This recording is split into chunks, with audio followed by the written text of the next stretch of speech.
राधे राधे दोस्तों, आज तक आपने बहुत राधा कृष्ण के सीरियल, गाने, फिल्म आदि में कृष्ण की रासलीला देखी होगी, परंतु क्या कृष्ण की रासलीला वास्तव में ऐसी ही होती होगी जैसा कि इन सब में दिखाया जाता है? दोस्तों, सीरियल्स में तो सिर्फ राधा कृष्ण का ही रास दिखाया जाता है और बाकी सब गोपियां उनके पीछे नृत्य करती हैं, परंतु श्रीमद् भागवत महापुराण में साफ साफ वर्णन है कि कृष्ण के महारास में जितनी गोपियां होती थी उतने ही श्री कृष्ण होते थे और कृष्ण सबके साथ महारास किया करते थे, क्योंकि कृष्ण तो सबके हैं। दोस्तों, भगवान ने गोपियों से वादा किया था कि वे उनके साथ महारास करेंगे। शरद पूर्णिमा की रात्रि को महारास का वो दिन आ जाता है। कृष्ण सभी गोपियों के लिए बंसी बजाते हैं। सभी गोपियां बंसी की आवाज सुनकर दौड़ी दौड़ी यमुना किनारे आ जाती हैं। गोपियों को वरदान मिला था कि कृष्ण उन्हें पति रूप में मिलेंगे, अतः जितनी गोपियां थी भगवान ने अपने उतने ही रूप प्रकट कर दिए और सभी गोपियों के साथ नृत्य करने लगे। ये रास अनंत काल तक चलने वाला महारास है। उस रात चांद जहाँ था वहीं ठहर गया। 6 मास तक चंद्रमा वहीं ठहरा रहा और सुबह नहीं हुई। जब कृष्ण ने बंसी बजाई तब अनेकों ऋषि मुनि जो इसी रात का इंतजार करते हैं सभी गोपी रूप में प्रकट हो जाते हैं। सभी देवी देवता अपनी अपनी पत्नियों के साथ गोपी रूप में आते हैं और अवधपुर जनकपुर की सभी गोपियां जो भगवान राम को पति रूप में पाने की कामना कर रही थी वे भी गोपी रूप में प्रकट हो जाती हैं। माता गंगा, माता यमुना, माता सरयू, धरा, कामधेनु, शिप्रा, नर्मदा, ये सब भी गोपियां बनकर प्रकट हो जाती हैं।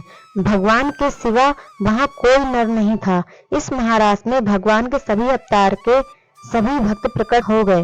भगवान ने अपने आप को करोड़ों रूपों में विभाजित कर लिया और सभी को आनंद देने के लिए उनके साथ नृत्य करने लगे। जब गोपियां थक जाती तो भगवान उनके चरण दबाने लगते और भगवान उनके साथ हंसी मजाक भी करते।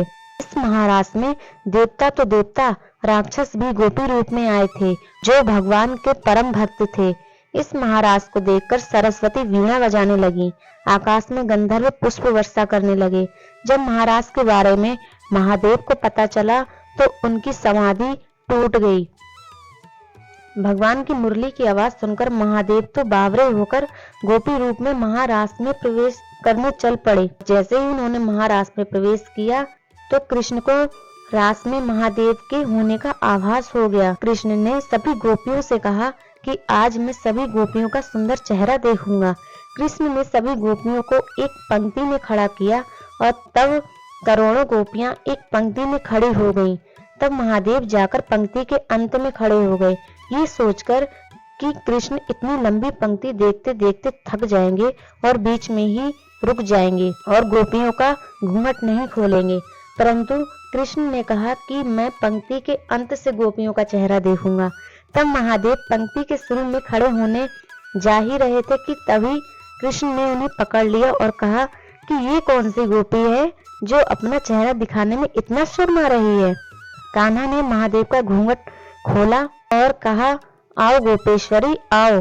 और कृष्ण ने सभी को यह बताया कि यह कोई गोपी नहीं है, ये तो महादेव हैं।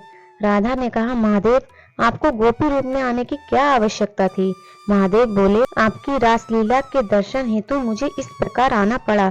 मैं भी गोपी भाव का अनुभव करना चाहता था। हम चाहते हैं कि हमारा निवास आप दोनों के चरणों में हो। तब भगवान ने यमुना के निकट बंसीवट के सम्मुख महादेव को गोपेश्वर महादेव के रूप में स्थापित किया। तब भगवान ने कथक किया और भोलेनाथ ने तांडव किया। ये महारास आज भी वृंदावन में चल रहा है। आपको कैसी लगी यह वीडियो हमें कमेंट करके जरूर बताएं और वीडियो को लाइक शेयर जरूर करें। और अभी तक आपने हमारे चैनल को सब्सक्राइब नहीं किया है तो जल्दी से हमारे चैनल को सब्सक्राइब कर लीजिए, नोटिफिकेशन बेल ऑन कर लीजिए ताकि हमारे सारे नई वीडियोज की नोटिफिकेशन सबसे पहले पहुंचे आप तक। मैं मिलती हूँ आपसे अगली वीडियो में।